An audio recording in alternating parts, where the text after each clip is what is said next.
रेंगने वाला एक ऐसा सांप जिसे पकड़ने के लिए हर स्नेक रेस्क्यूअर कतराता है। और उसके पीछे का कारण है इसका आक्रामक स्वभाव।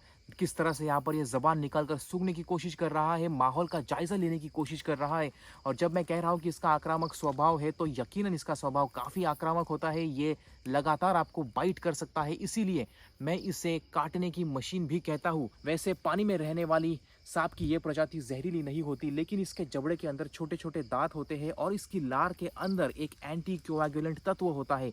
एक ऐसा तत्व जो आपके खून को जमने नहीं देता, और इसीलिए शिकार का जो खून है वो दंश लगने के बाद लगातार बहने लगता है।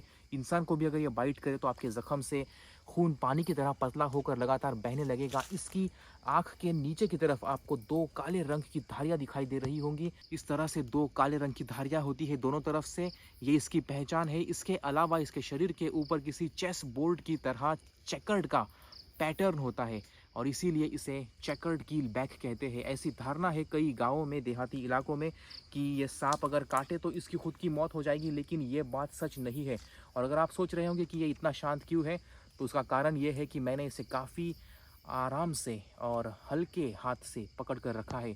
अगर मैं हड़बड़ी करूँगा तो ये डर जाएगा, और डरने के बाद ये मुझ पर हमला करना शुरू कर देगा। अधिकांश सांपों का जो पेट का हिस्सा है वो सफ़ेद ही होता है, लेकिन उनकी पहचान हम कर सकते हैं उनके इस पैटर्न से, इस डिज़ाइन से, जो आपको वो यहाँ पर दिखाई देगी। चलिए मैं इस सांप को अब छोड़ देता हूँ इसके रास्ते पर, जहाँ पर ये जा रहा था शायद शिकार करने के लिए।